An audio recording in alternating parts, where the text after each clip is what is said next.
Hello friends, आज का जो हमारा टॉपिक है मॉडर्न हिस्ट्री का टॉपिक है आधुनिक भारत। जो हमने लास्ट लेक्चर में डिस्कस किया था, बहादुर शाह प्रथम के बारे में डिस्कस किया था कि बहादुर शाह प्रथम ने राजपूतों के साथ किस प्रकार उसने पॉलिसीज अपनाई। जय सिंह और अजीत सिंह के बारे में हमने डिस्कस किया था। आज का जो हमारा टॉपिक है कि बहादुर शाह प्रथम जो अब मुगल साम्राज्य का बादशाह था, तो उसने अब मराठों के साथ किस प्रकार की नीतियां अपनाई थी, यानी मराठों के साथ उसने किस प्रकार का व्यवहार किया था, उसको हम देख लेते हैं कि मराठों के साथ किस प्रकार की बहादुर शाह ने नीतियां अपनाई थी। मराठों के साथ नीतियां अपनाने की बात की जाए तो बहादुर शाह प्रथम ने मराठों के साथ अस्थिर नीतियां अपनाई थी। अस्थिर मतलब अनस्टेबलाइज, यानी कोई स्थिर नीतियां नहीं थी। मराठों के साथ बहादुर शाह की अस्थिर नीतियां थी। अस्थिर नीतियां मतलब उसने उन्हें, यानी जो बहादुर शाह था, बहादुर शाह ने मराठों को सरदेशमुखी का अधिकार दिया मगर चौथ का अधिकार नहीं दिया। सरदेशमुखी और चौथ दोनों एक प्रकार का टैक्स होता है जिसको मराठा राज्य में वसूल किया जाता है और मराठों के द्वारा वसूल किया जाता था। तो उसने उन्हें सरदेशमुखी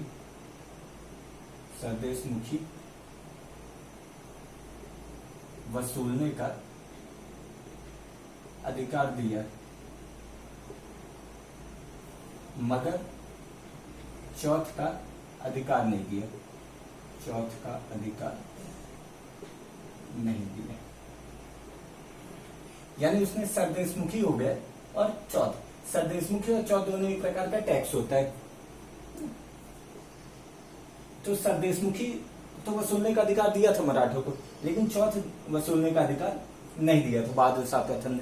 और इसके अलावा और अगर बात करें हम, तो साहू को, जो साहू महाराज थे, उनको यानी मराठों का विधिवत राजा नहीं माना बहादुर शाह प्रथम ने। साहू को मराठों का विधिवत राजा नहीं माना। क्या साहू महाराज के साथ ये था कि जब औरंगजेब जिंदा था तो औरंगजेब ने क्या किया था, साहू महाराज को बंदी बना लिया था, नजरबंद कर लिया था। लेकिन जब औरंगजेब की मृत्यु हुई और उसके बाद बहादुर शाह प्रथम उसका उत्तराधिकारी बने, यानी जो मुगल साम्राज्य का बादशाह बने, तो उसने क्या किया कि उसने साहू महाराज को छोड़ दिया ताकि साहू महाराज और ताराबाई के बीच विवाद हो। क्योंकि उस समय ताराबाई जो थी वो क्या कर रही थी, मराठों का नेतृत्व कर रही थी। तो अगर साहू महाराज जाते तो ताराबाई और साहू महाराज दोनों के बीच विवाद होता। तो इसलिए इस विवाद को जन्म देने के लिए, ताकि दोनों के बीच युद्ध हो, तो क्या किया उसने, बहादुर शाह प्रथम ने साहू को छोड़ दिया। तो इस प्रकार साहू महाराज, साहू और ताराबाई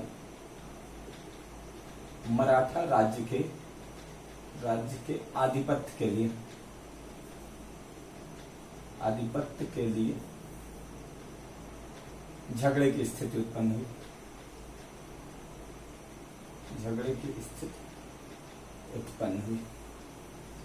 अब इससे मराठा सरदार भी असंतुष्ट थे और साहू महाराज भी दोनों असंतुष्ट थे और दक्कन में अवस्था फैली थी, क्योंकि पूरा का पूरा काम तो दक्कन में ही हो रहा था।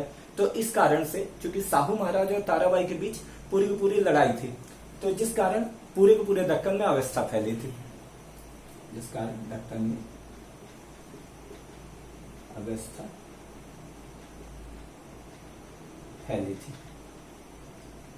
इसके अलावा जो नेक्स्ट टॉपिक, यानी नेक्स्ट जो टॉपिक था हमारा, वो था मराठों के बाद सिखों के साथ बहादुर शाह प्रथम ने कैसी नीति अपनाई थी। इसको देख लेते हैं।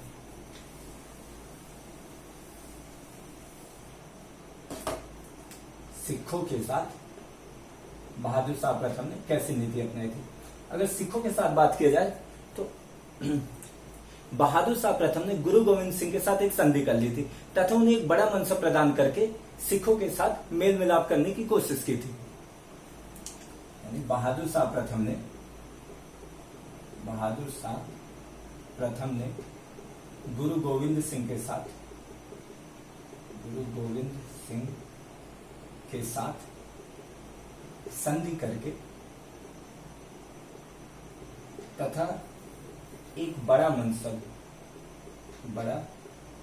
मनसब प्रदान करके सिखों के साथ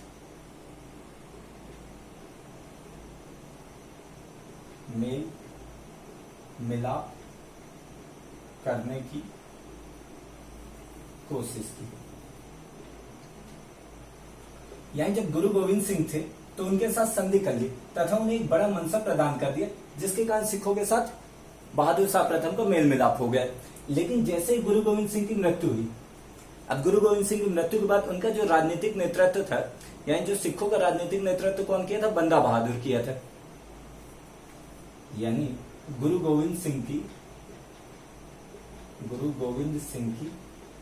मृत्यु के बाद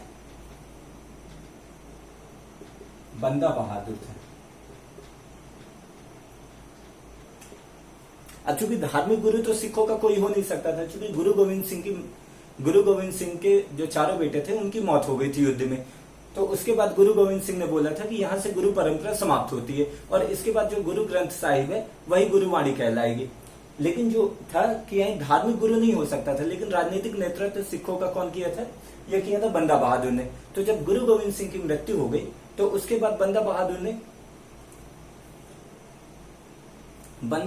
मुगलों के खिलाफ उसने बुगल उठाया, यानी उसने आवाज उठाई। जब उसने आवाज उठाई किसकी? बगावत की आवाज उठाई, तो खुद बादशाह जो मुगल सम्राट था बहादुर शाह प्रथम इस विद्रोह को दबाने के लिए गया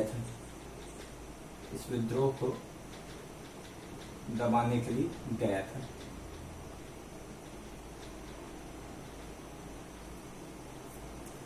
अगर और इसके आगे और बात करें, सिखों ने जल्द ही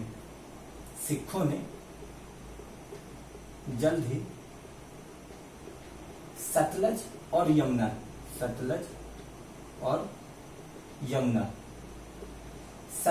यमुना के पास के क्षेत्र पर कब्जा कर लिया था।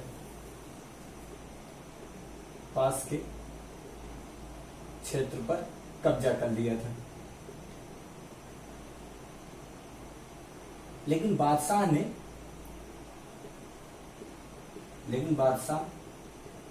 लौहगढ़ तथा अन्य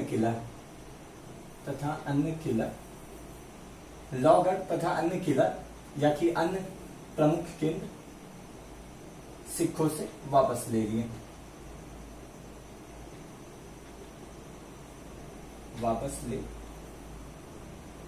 हालांकि सिखों को बहुत ज्यादा दबाया नहीं जा सका और 1712 में सिखों ने लौहगढ़ को फिर से हथिया लिया। अब ये लौहगढ़ का किला कहां था? लौहगढ़ का किला यह गुरु गोविंद सिंह के द्वारा बनाया गया था। लौहगढ़ का किला किसके द्वारा बनाया था? गुरु गोविंद सिंह के द्वारा बनाया गया था।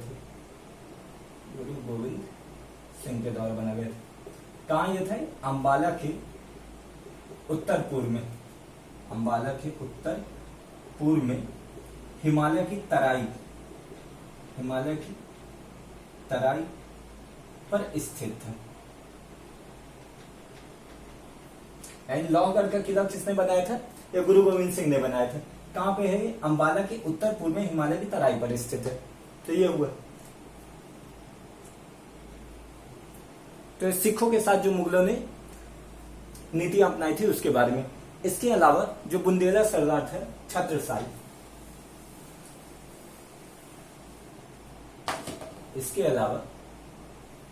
एक बुंदेला सरदार था छत्रसाल।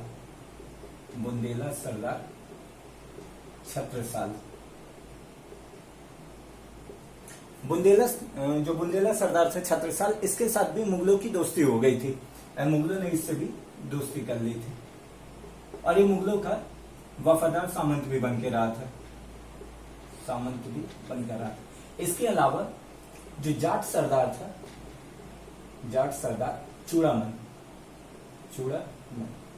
यानी एक जाट सरदार था चूड़ामन के साथ भी दोस्ती कर ली थी। मुगलों ने चूड़ामल के साथ भी दोस्ती कर ली थी। और चूड़ामल ने ही बंदा बहादुर के खिलाफ अभियान में बादशाह का साथ दिया था।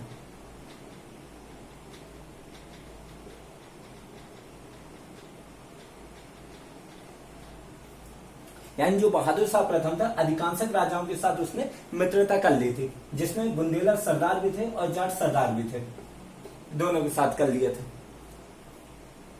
इसके अलावा और अगर इसमें हम बात करें तो एक डच प्रतिनिधि मंडल भी आया था। बहादुर शाह प्रथम के टाइम पे एक डच प्रतिनिधि मंडल आया था, डच प्रतिनिधि मंडल। ये आया था 1711 में, 1711 में। किसके नेतृत्व में? जोशुआ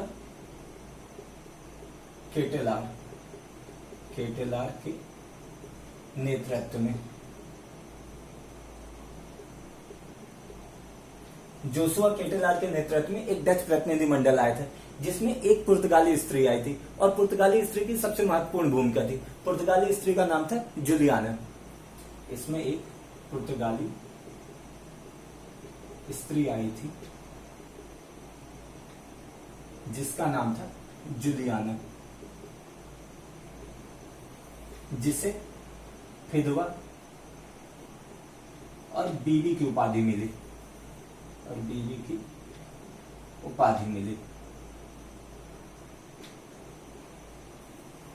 ये हो गया। तो बहादुर शाह प्रथम के टाइम पे एक डच प्रतिनिधि मंडल भी आया था।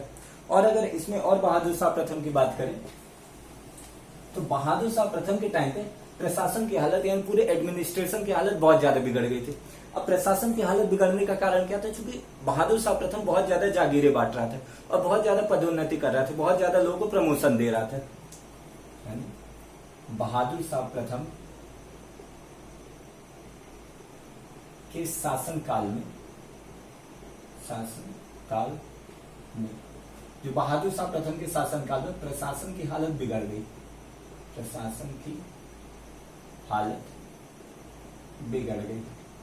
अब प्रशासन की हालत बिगड़ने का कारण दो था। एक तो जागीरें बांटना और दूसरा पदोन्नति करना। पदोन्नति करना इट मीन्स प्रमोशन देना, जिस कारण बहादुर शाह प्रथम के प्रशासन की हालत बिगड़ गई थी। जितना भी शाही खजाना था वो शाही खजाना भी समाप्त हो गया था।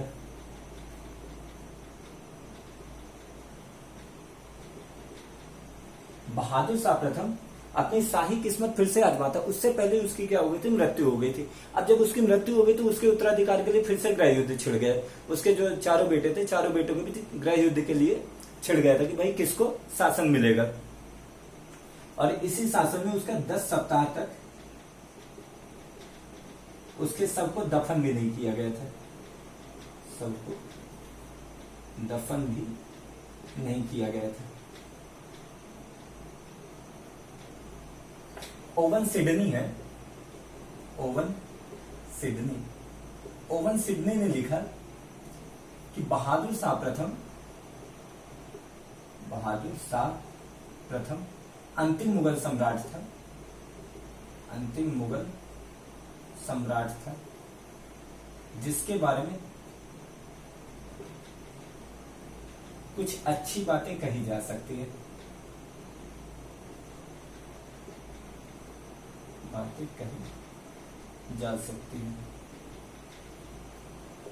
यानी ओवन सिडनी का कहना है कि बहादुर शाह प्रथम, इसके बाद तो जितने भी मुगल शासक हुए थे उनमें किसी में उतना दम नहीं था, लेकिन अगर बहादुर शाह प्रथम की बात की जाए तो अंतिम मुगल सम्राट है जिसके बारे में कुछ अच्छी बातें कही जा सकती है।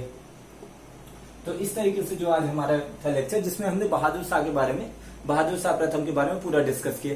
इसके बाद जो हम डिस्कस करेंगे उसमें जहांदार शाह, जो बहादुर शाह प्रथम के बाद अगला शासक बनेगा, उसके बारे में डिस्कस करेंगे।